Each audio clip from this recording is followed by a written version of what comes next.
Ava is 6 months old. You look freaking awesome. Like, you never Thank you. even had a kid. So, like, what was that journey like? I mean, going from full on just working hard, then you have this kind of surprise, I guess. I'm going to have a baby. Then you go through pregnancy, and then now your baby's 6 months old. What was the fitness journey in that? So I've always had my own philosophy around this, and there's a lot of women that feel different ways, you know, oh, just be easy on yourself after, and don't feel compelled to get back into it after, and we're kind of like encouraging laziness. Yeah, it's kind of weak. And tolerating weakness and tolerating just not getting back on the horse and actually taking care of yourself. What I will tell you is I just always had this knowing that if I physically can rebound as quick as possible, it's going to help me rebound here. Because this is the thing that a lot of women deal with after, is that postpartum, you know, anxiety, depression. Your hormones are everywhere. And so physically exerting energy, just blowing some steam and getting that out of your system, it resets all of that. Welcome back to the full Welcome podcast. What's up, bro? Your host, Matt Tag. Dr. Alfred Alessi. Man, excited for this one. Today we have an awesome guest joining us. Noelle Rodriguez is not only a friend, but also shares the same passions as we do in helping people to optimize their potential. Noelle is an entrepreneur, a speaker, a thought leader in the space of business and spirituality, and the host of the brand new Chosen podcast. I love that name. You also have a young baby girl, 6 months old, so you're balancing life in all planes. Noelle, how you doing today? I'm doing great, guys. Thank you so much for having me. I'm excited. We are excited about it. Yeah, lots of new things unfolding in my life in the last 60 days. So this is definitely divine timing to come on, and you guys get to be the first ones to interview me this year. And let's go. I only pray I'll have some more because I have a lot to say. Oh, yeah. So yeah, thanks, guys. Message. Yeah. That's awesome. That's awesome. Well, by the way, we stand up and she's in high heels, so yeah, she's just a boss. She's a boss. She is an absolute baller. Hey, you were in the office, I think probably 2-3 weeks ago at this point, and we had some amazing conversation that just kind of, you gave us a little bit of backstory, your journey, and then kind of where you are today. But we wanted to dig in right off the bat a little bit. You have a podcast, Chosen, right? And it really is the narrative of that story and kind of how you have how you're refining, how we're redeemed even through, you know, all of our some struggles too, and then just God, how God's amplifying. So just share some highlights maybe over the past, I don't know, weeks, months, years, how God has just refined and redeemed you. Yeah, so I got to give you guys a little context so you understand how I got here. So I would say most of my life I was not really a true believer. So this is going to just make my story that much more profound to go from a complete non-believer. And my husband actually told me recently, since I've been on this journey, and he's witnessing this, you know, transfiguration of me. He said, you know, I don't know if you remember this, but you told me one time that you didn't believe in heaven.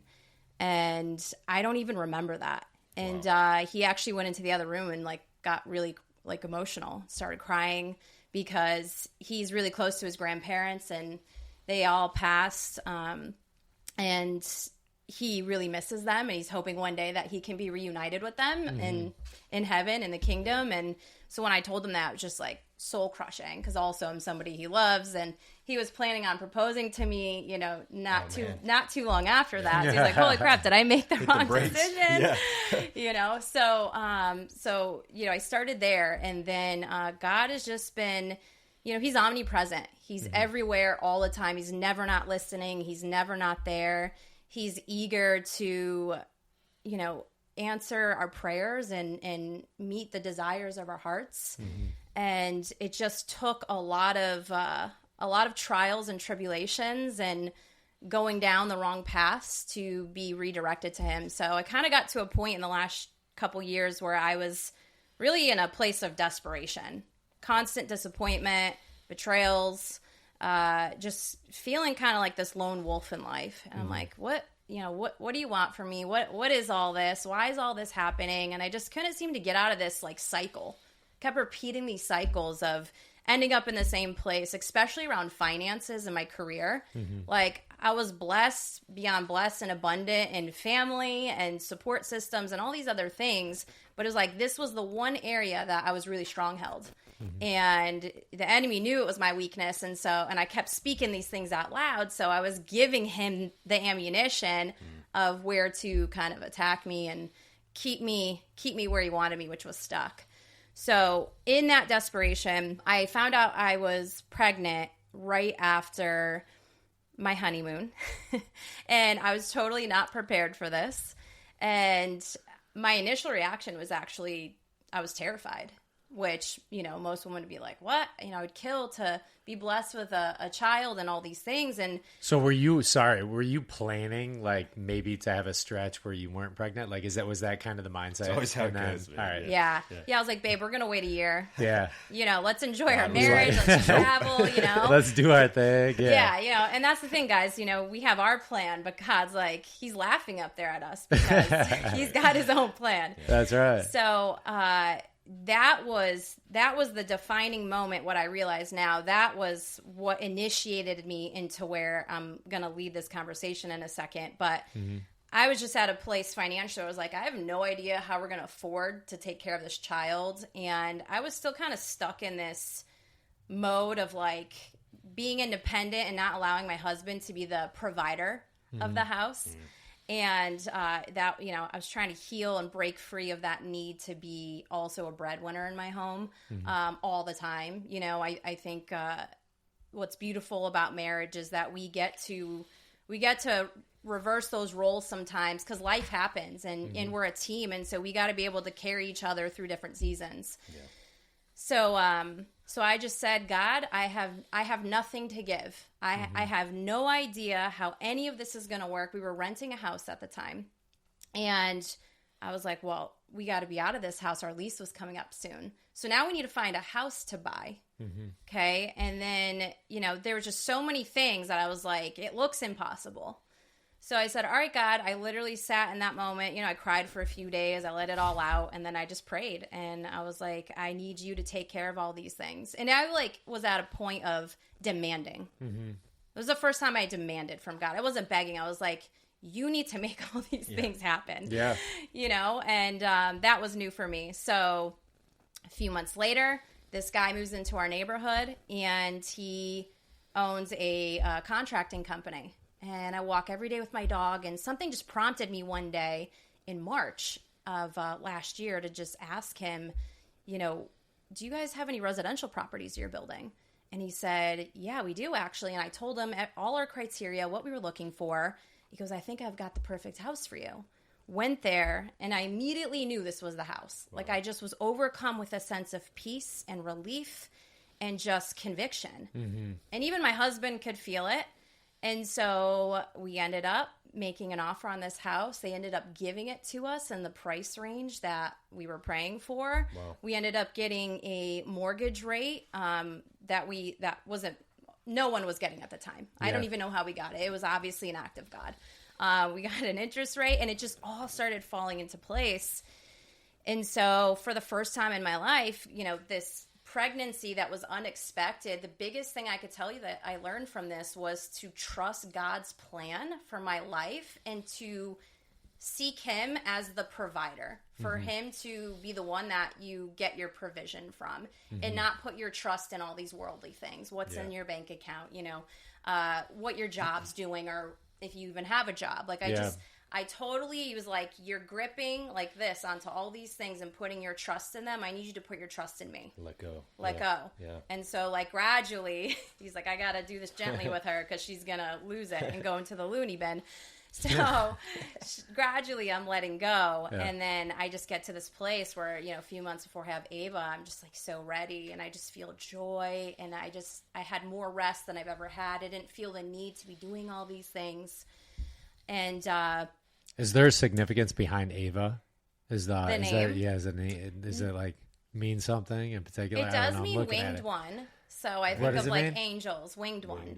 Winged one, okay. And what's ironic is I actually was on Etsy when I was building my baby registry, and I came across this oil painting. And it was a woman, and she was holding a baby, And she had brown hair like me, and the baby had brown hair, and it had these little angel wings. And I was like, I don't know why, but I want that painting. And so we didn't know we were going to name her Ava at the time. Yeah. So it was just like kind of ironic, these That's little cool. synchronicities, you know?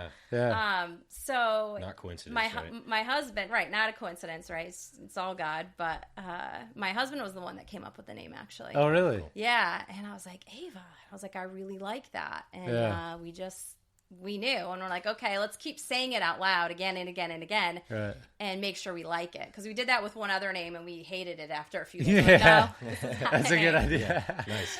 Yeah. Try it out. Yeah, try it out. So all this kind of catapulted me to just seeing, okay, God, what can we do together next? And I started getting in this place where I was like, what would happen if I just gave you first place in all aspects of my life, including business? Clearly what I'm doing is not working when it comes to business and finances. So let me learn about what you have to say about these things. And so I started diving into the Word and actually reading the Bible and really meditating on different scriptures. And a girlfriend of mine at the time had invited me to her church. It's called The River. Revival Ministries. It's an international ministry, and these guys are the real deal. This is an extremely anointed church, and it was definitely out of my comfort zone the first time I went there. I mean, people are speaking in tongues. Some of them are overcome with the laughing spirit, and they're just like, ah, ha, ha, ha. And like, it's like, I'm like, whoa, what is going on? Warm up to that a little bit. I was like, I wasn't fully there yet, but something was like propelling me to stay engaged, and I was curious, and I was like, these people seem so happy. They're dancing. They don't care what anybody thinks about them. And I was still dealing with like self-judgment, which we then project onto other people. So judging others, I'm like, I don't want to be like that. So I just stayed committed to going, and this church has changed my life. It has accelerated me in the last 60 days since I've been going. Because of it, I ended up going to healing school, which many of you listening have probably never heard of that, nor even have any idea what that entails. And we can totally dive into it. So I went to healing school for 2 weeks. I received supernatural physical healing in my body, a complete renewal of my mind. And I just felt this joy that overtook every part of me that I've never experienced. And when I reflect back in the last couple of years, I realized like the enemy had taken my joy, and it was keeping me in this very oppressed state of being, like spiritually and emotionally and mentally, because they all kind of interconnect with each other. So I was like, wow, it felt like new life. It felt like I could see for the first time, like I could hear for the first time. All my senses were amplified, like tenfold. Everything was vivid, so vivid and crystal clear. And what was the separation of time between Ava and this happening? So Ava was born in August, and I started going to the River Church in, I would say, October. Okay. Late October. Okay. I'd been asked several times, but I just didn't say yes the first couple times. It took her weeks to finally get me to show up for it. So, and then healing school, I just went to literally in January, first 2 weeks of January. Nice. And then healing school led me to become water baptized. So I got water baptized on the 11th. It was huge. Big decisions. Some big decisions. I want to double down on, you said the word joy, right? And we love distinguishing between joy and happiness. Yeah. And you can tell you are a joyful person just like from knowing you and the interactions we have here in the office and stuff. You could be having 100 problems and you're like, figure it out, right? Like I'm not, it's not going to stress not worried. you. Yeah. Whereas like happiness is the like, do what makes you happy. Like, YOLO, that whole like culture is just toxic, honestly. And that's what leads people away from joy because they're trying to fill themselves temporarily with this stuff, right? Possessions, material. Whereas like if you're joyful, that is a state of being, not just like a feeling, right? Yeah. Joy is our strength, is what I learned in healing school. It's your armor. A heart that is whole and complete and fulfilled and spiritually rich is the medicine for our body. And there's scripture on this. There's so many scriptures actually about health and how to achieve it God's way. Jesus was our example. He became everything we are so we could become everything he is. And that's not And that doesn't, exempt, the abilities he had. Like, we also can access those abilities of healing people,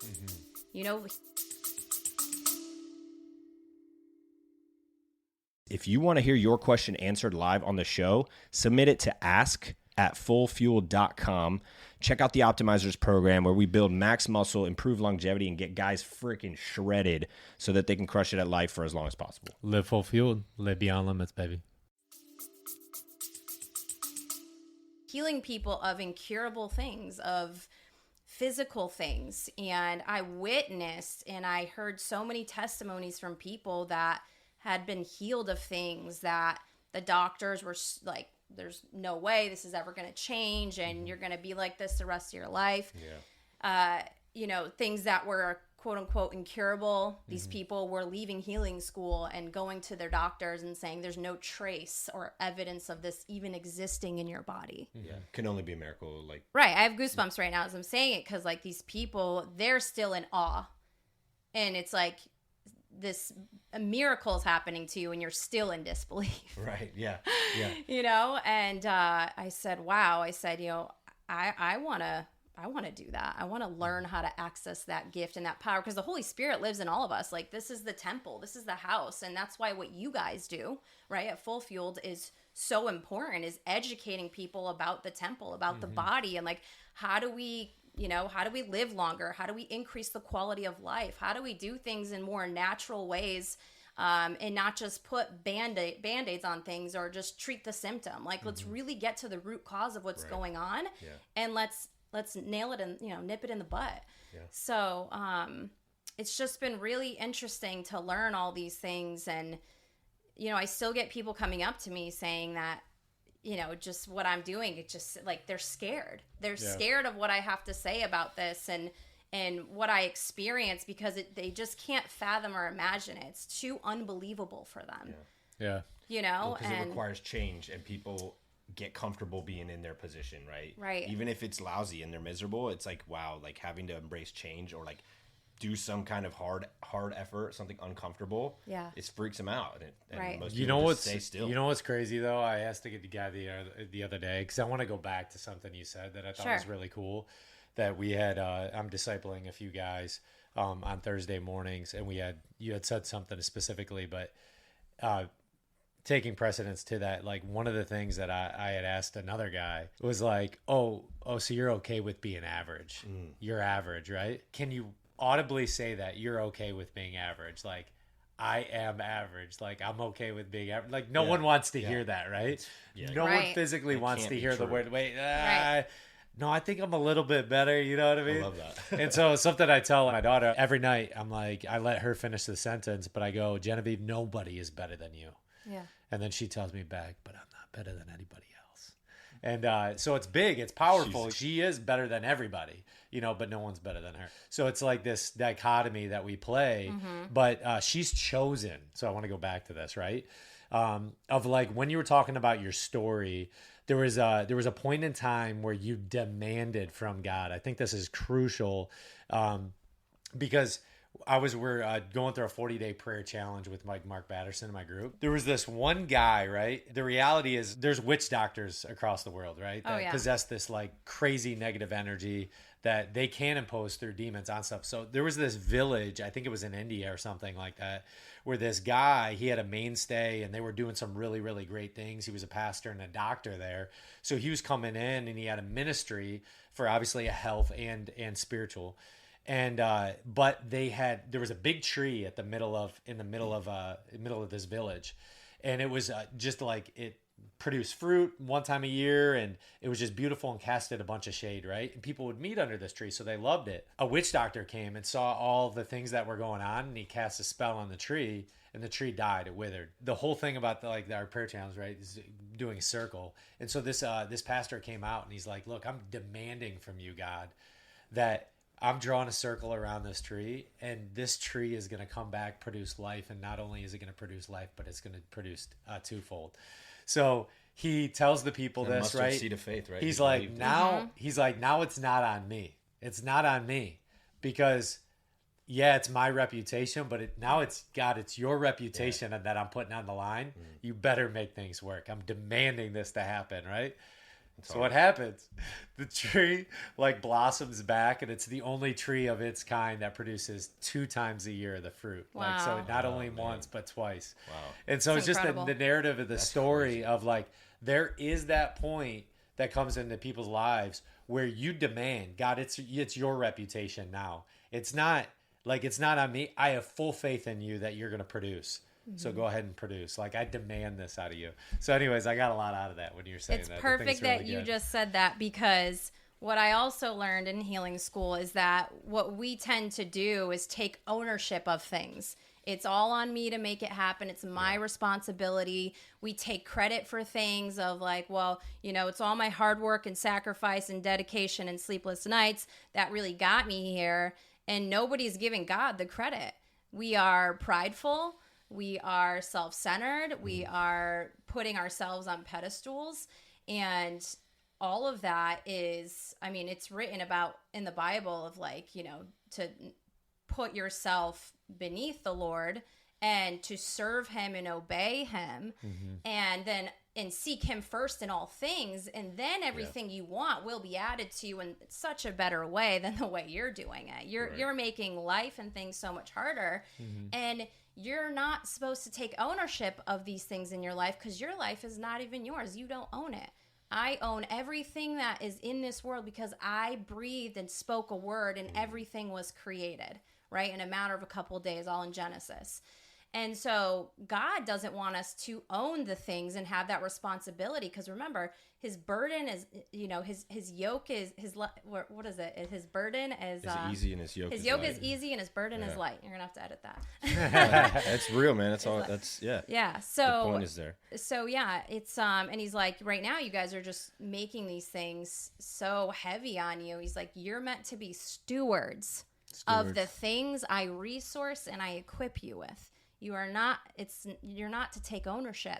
So really what happened when I demanded that I didn't even realize at the time was I let go of being the owner. And I was like, it's on you now. It's your responsibility. I'll just steward and go where you say and do what you tell me to do. And, I will follow your lead.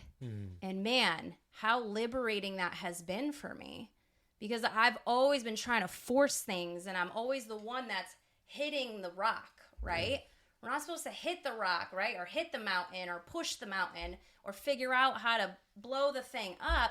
Speak to the mountain. Speak the word of God over whatever thing seems like you can't overcome it or you haven't figured out how to, and let God do the heavy lifting. He just wants us to speak. He doesn't want us to hit. He doesn't want force, right? Again, back to, my yoke is easy, my burden is light. And that is just, I feel like what I'm explaining now just really paints a nice picture of that. So that's awesome. That's cool. Yeah. And the being a steward of like your body, right? You talk about this all the time. This guy's the man when it comes to like, this is our temple. Like if we are letting it, if we're overweight and we're letting ourselves go like that, you're doing a disservice to it. Cause then how effective can you be at, spreading the word and whatever your path is that God's laid out for you? That being said, your baby's, Ava's 6 months old. You look freaking awesome. Like you never Thank you. even had a kid. So like, what was that journey like? I mean, going from full on just working hard, then you have this kind of surprise, I guess. I'm going to have a baby. Then you go through pregnancy, and then now your baby's 6 months old. What was the fitness journey in that? I mean, yeah, so I've always had my own philosophy around this, and there's a lot of women that feel different ways, just be easy on yourself after, and don't feel compelled to get back into it after, and we're kind of like encouraging laziness. Yeah, it's kind of weak. And tolerating weakness and tolerating just not getting back on the horse and actually taking care of yourself. What I will tell you is I just always had this knowing that if I physically can rebound as quick as possible, it's going to help me rebound here. Because this is the thing that a lot of women deal with after, is that postpartum, anxiety, depression. Your hormones are everywhere. And so physically exerting energy, just blowing some steam and getting that out of your system it resets all of that. And for me, like, as soon as my OB was like, hey, you have, you're cleared for your 6 weeks, you can go work out again. I was already wanting to do it a week or two before. Yeah. Obviously not at full throttle for, my pace before that. But I just wanted to move my body, and just start feeling better mentally.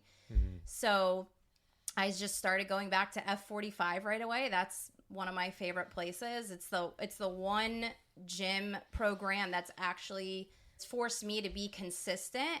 Because I used to not really work out a whole lot. I'd go to the, like a gym and just kind of stand around and be like, what do I do? Yeah. But this just really forced me to like, have like a very regimented, consistent thing. And it was already planned out for me. And I didn't have to be the expert on it. And there's trainers in it that'll come and fix your form. So I just started going back. I started being really mindful and conscious of what I was eating because I was breastfeeding at the time. And breastfeeding definitely helps with losing that weight pretty quickly, I noticed. Mm-hmm. I only could make it to about 3 months with that. But I'm happy that I even got that far. Yeah. Because it's a lot of people say it's easier, but in some ways it's harder because it requires a greater demand every couple of hours from the baby. And, sleep is so important too. Oh, it's insane. I said, if I'm going to be the best version of myself for Ava, I need to also prioritize a little bit of sleep, and some people will say, well, it's not the time for you to put yourself first or any of those things. And I think that's so backwards. It's like your kids are imprinting upon you right now. This is the most critical time in their emotional, mental development. And they are observing everything you do. They can feel things that are going on with you. Sure. And if I'm not okay, then that's going to mess her up in the long term, And it's the first 5 years of life where most kids actually get their trauma. I don't know if you guys know that. Yeah. First 5 years is where they learn these things that they carry with them after. And they're like, you know what? I don't really know why I'm like that or where this anxiety comes from or where this comes from. And it comes from when they were imprinting on the behaviors of their parents or the emotional state of the parents. Mm-hmm. So I was just really mindful of that. And I was like, I want to create and help build up this incredible human being. Mm-hmm. And I got to make sure that I'm good and I'm okay. Yeah. And we can't feel guilty about that. That's the other thing. There's so much mom guilt out there. Mm-hmm. You got to let that go because of the reasons that I've just stated. So just a culmination of those couple of things have really gotten me here. And obviously, realizing that the healthier I am, the more I'm able to actually channel the Holy Spirit and the more spiritually rich I become. They go hand in hand. Yeah. So Jim Quick, I think, says when the body moves, the mind grooves, and like that's so true. That's good. Like whenever you choose to like move the body, the mind's just naturally going to build that momentum along, right? And then that's where I believe that like the spirit lives directly within that. Also, quick plug: Noelle works at F45, Tampa Heights. She's like the nutritious brand ambassador for that location. She's my girl. I walked Appreciate into you. it. Come on, girl. So nude up, baby. That was like a commercial, bro. That's cheesy. I love it. But what I was gonna say is like you're talking about like people are like, oh, it's selfish to try to optimize your sleep while your baby, for your baby. It's like, how are you supposed to operate and be present for your kid? So my boys, I had twin boys. When they were born, they were colicky. They didn't sleep more than like 30 minutes at a time. Yeah. I was so strung out. And so then my anxiety starts rubbing off on them. And they were anxious babies. Like you could tell they were like got very more fussy. Frightened. Yeah. And so it's like, as soon as we could like start dialing in sleep, we got them sleep trained or whatever, everything changed. And so it's like, you have to be healthy for your kids. Yeah, so Amen. that's one thing that I just I love the topic. So I was listening to a podcast. I forget how long ago. It honestly might have been like a year ago. Yeah. I forget the woman's name that was listening. Ed Milet was interviewing her, but she was talking about the epigenetic and postgenetic environment of a child. And so I tell a bunch of guys this when they have like a pregnant wife or pregnant girlfriend or whatever, the epigenetic piece of like how I am physically treating. I didn't learn this until my second child. So I was like, whoa, I'm like, that's crazy. But like the epigenetic environment, your hormones are just all over the place because you're obviously feeding the nucleus of your, you're feeding an infant Right. child that's in your womb, right? Yeah. So in that epigenetic environment, like the reality is that the different emotions that we are corresponding with from just human energy, Right. to my wife, you are directly channeling that now to a fetus. Yeah. So like if you're tense, just freaking all the Her time, feelings are now the baby's feelings. Yeah. are now the baby's feelings. Yeah. And so, cause you're not, even though we have a birthday, really your conception's your birthday, because the reality is you're feeding this child, True. right? Then when your brain is kind of formed, it's being fed along the way. So this epigenetic piece of it's either intense environment or a very loving environment or whatever your choice, what you can put more of is the most benefit that the baby's going to get out of it. Yeah. Then obviously then they live in a post-genetic world. So now they're seeing and perceiving and feeling, and they're in this like fight or flight state immediately when they come out, and they're figuring things out. And so we've even seen that obviously with 3 girls now. You have a 7-year-old who's like this freaking type A, stressed out. When Genevieve she's doing something with her sisters, she's like, she's real right up in there, right? Whereas like Melina, she's like, I'll figure shit out. It's all good. Like, Genevieve we're will help good. No, don't need to listen to you. Like going over here. And then Emery, if she could crawl back in my wife's womb, she would right now. Like she is so attached to my wife. But like this post-genetic world on how their kind of like relationship with people is kind of evolving. But it's such a beautiful thing to see when you can understand like, oh, this was I think Malcolm Gladwell talks about this in the tipping point too, where we were born to in like time, like people are perceiving the post-genetic world in like the World War II era completely different than us in like the .com and now like postmodern society of how we just have all this social influence all the time with like bombardment, 100 different voices coming at you, and you got to figure things out. So yeah, overstimulated. We're I am, completely like, every day. overstimulated, especially entrepreneurs, business owners. It's like, what mentor do we invest in? Have I invested enough money? There's all these, ways in which people say you got to do something in order to achieve what they've achieved. But the thing is we're all meant to, carve our own path and do things in a way that honors just the way God designed us to be. Yeah. And who knows, it could be a roadmap for somebody else, but it doesn't mean just because that's how you got somewhere that's the only way that someone can, get to success or whatever. So I always say, just ask God, what's the way for you? With success and all these things, and you won't have to deal with the overstimulation and the bombardment because you're tuning into one voice. Yeah, for sure. And it's the voice that's going to lead to greener pastures, prosperity, abundance, peace, love, all the things we all want.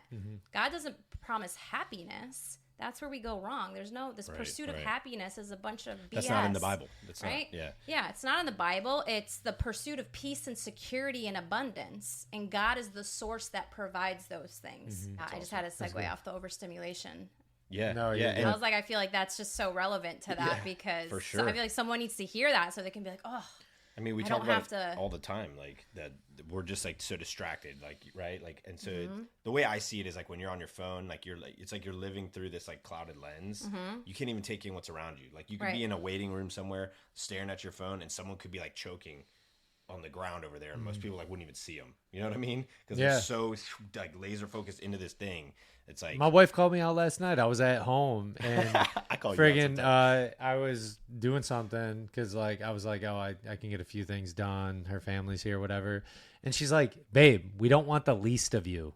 Like we don't want the remnants, babe. And Nice, Kelly. Good one, Kelly. Dude, called you out. like call me out because I mean that is the reality. You just get caught up in the scene, and then where does joy come from? And that stems this morning. Something I was talking about is like if you can truly be present, like presence is where joy lies. It's not anywhere else. It's not in the future. It's not in the past. It's now. It's now, like right now. Like that's the only place you honestly can be like truly happy is if you're truly present, and you can experience that level of joy. That's and living, it's right?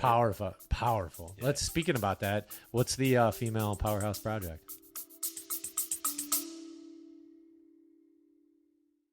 As always, this episode is brought to you by Nutritious, convenient optimized superfood nutrition powered by nootropics, designed to elevate your physical and mental performance no matter what life throws at you. Nutritious has been proven to improve cognition, boost memory, and speed up mental and physical processing. Alfie, tell everyone where they can get it. Yep, head on over to newtup.com to experience these benefits for yourself and live beyond limits today.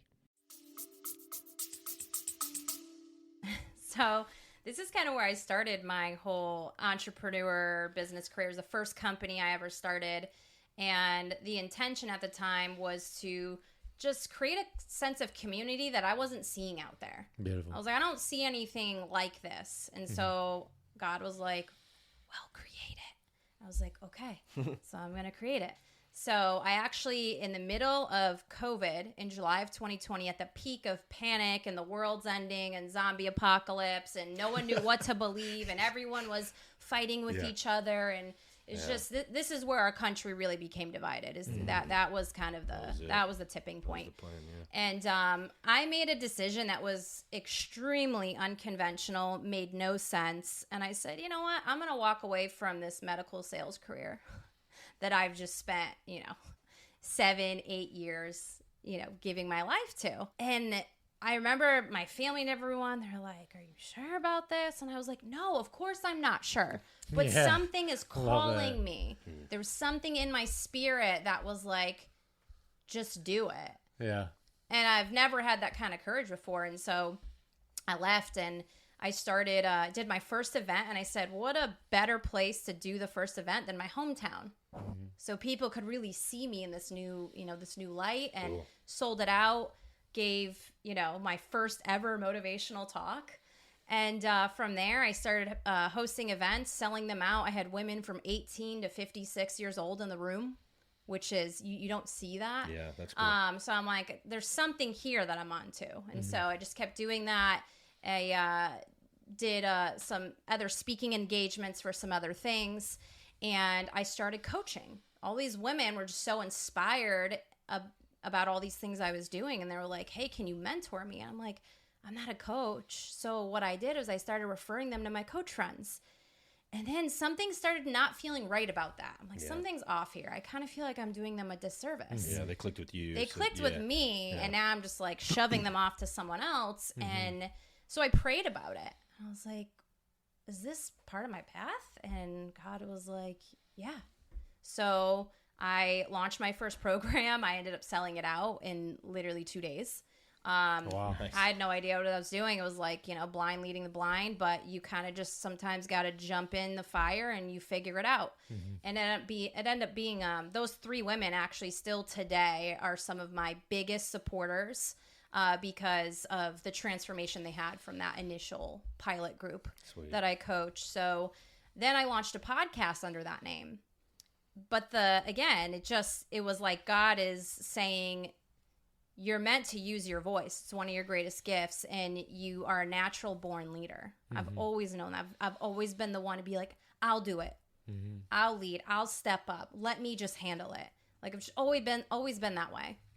And so I started the podcast maybe prematurely, got my foot wet, and I was talking about things at the time that were like human design and astrology and a lot of things like you were talking about that's really talking about the self and, not even giving any direction towards God. It was just everything toxic about culture today.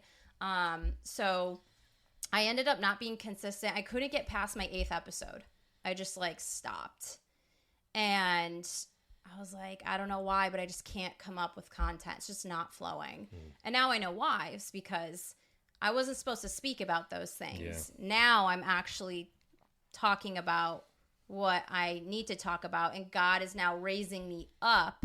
And so I have so much to say. Like, I actually can't run out of ideas now. It just flows, and it's on demand, and it just comes through. And sometimes I say things and I'm like, what? Like, where did that come from? And that's how that's confirmation that it's from God. Like, this is the time now. I need you to double down on your voice in 2024. And that's what I've done. So Female Powerhouse, I buried it. That's the old me. I'm reborn now, and this podcast is a reflection of that. That's awesome. And so that's a very faith-focused podcast, also about business, biblical principles and integrating them into business, and then also motherhood, because I do believe becoming a mother for the first time is so spiritual and is definitely one of the closest times you ever feel to God, especially in that birthing experience. Yeah. So it's kind of cool how all this just kind of came full circle and led me to here now. But I'm so grateful for Female Powerhouse. It's always going to have a sweet spot in my heart. Yeah, I still have my original hat that I got printed, and people still rep the gear, and it's great. I don't have any hate for it, but it's my baby, and it's what perpetuated me to this place today. And you got to know where you came from. I think this is deja vu for me, but you've got to know where you came from to know where you're going, right? Never forget. If you forget about what did Micah, who we had on our show, Micah Lacerte said, I was in the attic, right? He's like, I got to remember that attic when I'm living in the mansion, right? It's like, dude, that freaking attic is that's where you started. Those right? are some of the happiest places. That's right. And there's probably some take good me memories back from to it, the right? Oh my God, so many. Yeah. I can find joy when I'm like, how do I get myself into that state of joy again? And you just think about a couple of memories where you felt the most joy, and then you just meditate on that, and boom, you're back in that state. So some of those moments in my Female Powerhouse Project days really helped me tap into that for sure. And so now the podcast is Chosen podcast. I love that. I love that. That's really cool. Yeah, Ed Milet actually had us do something about that too. Like we had to go back to our highlight reel. He calls it the highlight reel. Yeah. And before he goes up on stage, he'll like run through his highlight reel. He'll be like pop pop pop pop, because you build momentum off of that, right? So like if you go back, it's like fire. You got let's go. Let's get it. I love that. Yeah. Right. And so like as you're doing it, and like I had to, mine are just a lot of sports. Naturally, I played a lot of sports growing up, and so I literally like this is what I do. Part of like my highlight reel, but my highlight reel goes like, me in 7th grade, I hit 12 3-pointers in a game. I was just en fuego. And I just don't forget. I remember it like very clearly. But then like high school was the same thing. Then I met my wife. And so then these things that you can just like tap into that create and nurture that level of momentum that know you are chosen. Everyone is chosen, right? So like that's how I go into like I just tap into that highlight reel and be like, dude, I'm chosen today. He let me wake up today. I'm chosen. Yeah. It's powerful. Yeah. And the podcast actually is based off a scripture in the book of Matthew. That's really where I've been very focused, is book of Matthew. And it's scripture 22:14. And it says, for many are called, but few are chosen. So everyone's got an invitation. Yeah. But what differentiates the two is that you willingly say yes to God's call for your life. You not only accept the invitation, you show up to the event, and you stay the whole time. Yeah. You don't leave early. You're there. You're fully committed. You're all in, and you're obedient. God wants our obedience. So that is where I'm like, okay, well, I'm kind of in this discipleship now with Jesus, and I've just been learning about his story. And actually 2 weeks after I landed on the name and got convicted in it, a show came out at Angel Studios called The Chosen. Yeah. And I go, this is total confirmation. And it's all about Jesus leading up to his crucifixion and resurrection and all that stuff. They're coming out with the next season. And actually, I think today it comes out. So I will be watching it. It's a good show. But that show also accelerated me. I didn't really know Jesus like that. And I didn't have a love for him yet. And this just made me just fall to my knees and just fall in love with this human and this example of just how to walk through, this worldly life, which there's a lot of darkness and so how do you be a light full of valleys of darkness? And Jesus was that example. So now I'm like in this discipleship with him, of my own will. I'm like, well, that's what I'm calling it. It's a discipleship. I love that. Yeah. And so that's really a little more context on the name and where it came from. And I just kept hearing it, and something would spark inside me. I'm like, chosen. And I guess that you guys will be the first ones I tell this to, but I'm actually writing a book. Hey, if there's somebody that I trust with my absolute life, it's Dr. Alfred Alessi. I'm telling you, I perform at the highest level because of Alessi Functional Health. Not only does he have prominent chiropractic care, but he has new soft wave technology that allows me to optimize my performance in my game and keep me going strong all day, every day. And if you're in the Tampa area, I highly advise you to click on the link below and book your appointment today at alessifunctionalhealth.com.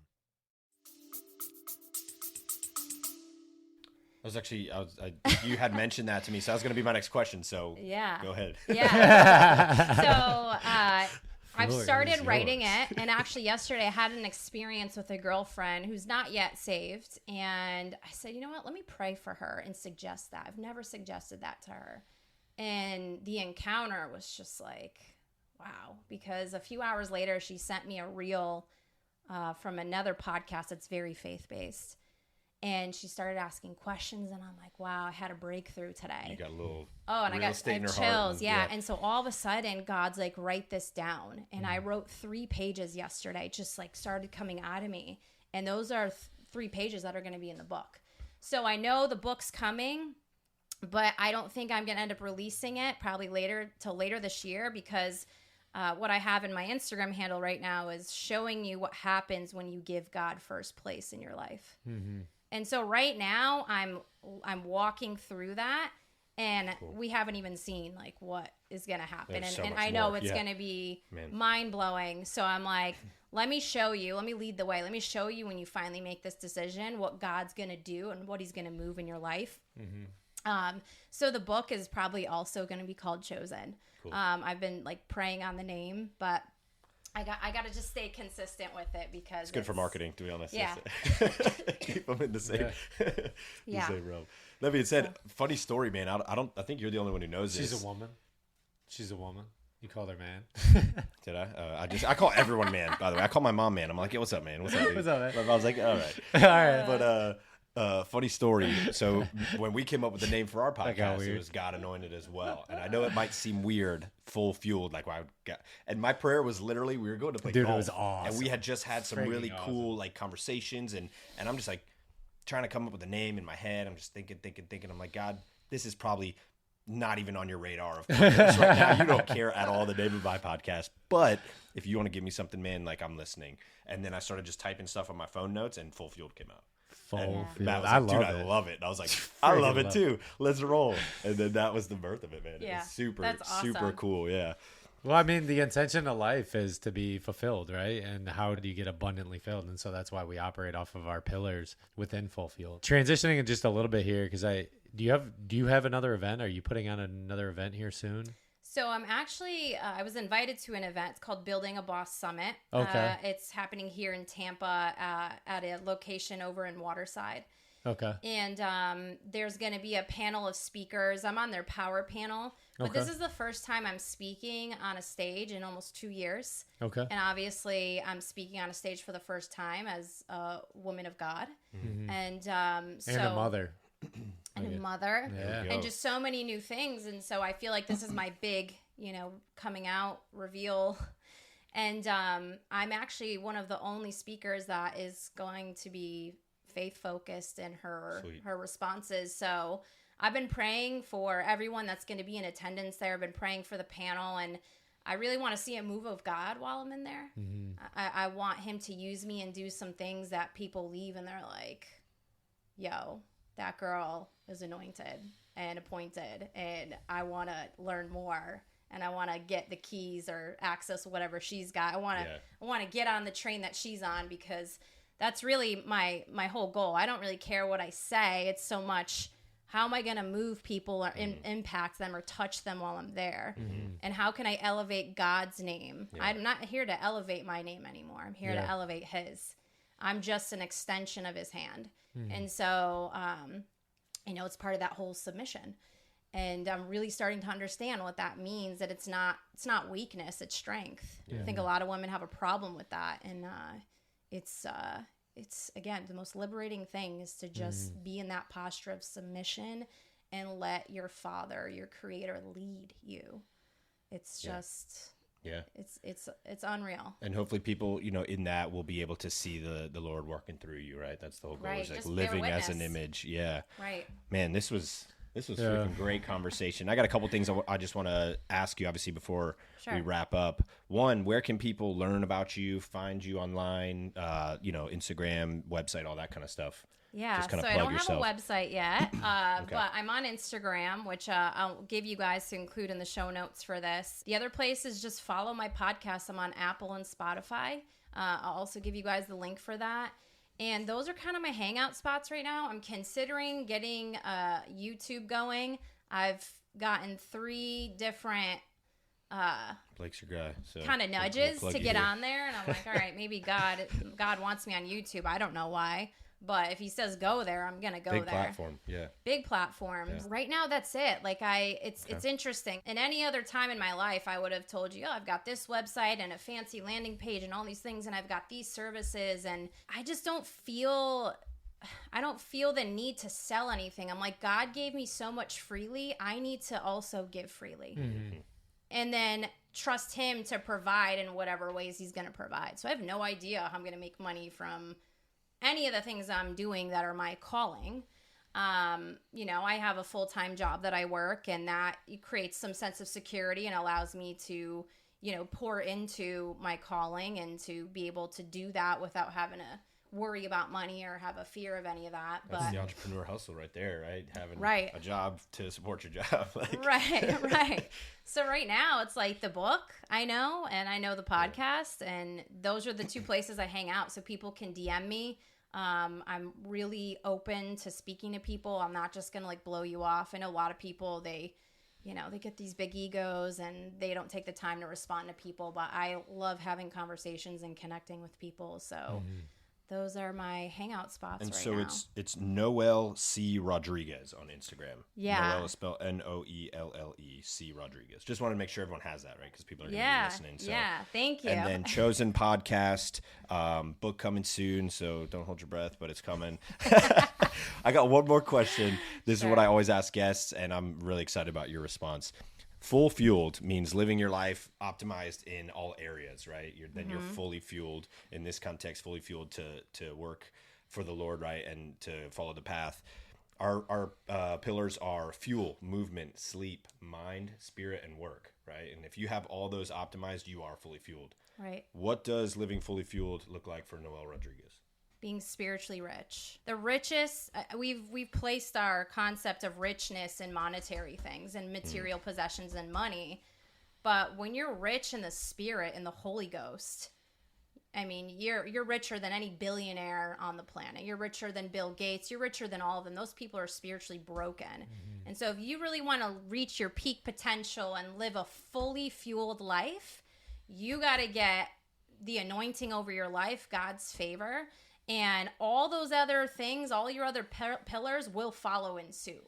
I think it starts with the Spirit. It's an inside out job, right? And when you get filled with the Spirit, Romans 12:2 your mind, a complete renewal of the mind, right? They go hand in hand. But we can't start here. We have to start in the Spirit. Because the mind it's where a lot of us get trapped. Yeah. It's like a maze that has no exit. So if we want to break free of a lot of those strongholds and, toxic thoughts and things like that, then we've got to get this right first. So that was awesome. She pointed to her gut for the Spirit too. Yeah. Like you. I always thought where does the spirit, Spirit I always live? thought here, but he thinks no. gut. Like, Yeah, where does the Spirit live to you? What do you think? I mean, where I was pointing. It's like here. Right in the gut, yeah. I've always felt, when I feel things, I feel them here. yeah. Right, yeah. Yeah. So I think there's a real feeling. Like, take it very scientifically. I was like, a lot of people, your heart and your brain. Yeah. And I'm like, dude, I think it's like right there. Yeah. Like, Yeah. I A think little the Spirit fluttery right there. kinda- it's in the center of the body. Yeah. You get? Yeah. It's Yeah. close to the heart. Yeah. Your heart's actually lower than you think. It's probably like right there. Yeah. So. But that's good stuff. Thanks so much for coming on the Yeah, show. Thanks for Thank you having so me, guys. much. This was Super awesome. special show. Love what you're doing. Awesome. Live full fueled. Live Live beyond beyond limits, baby.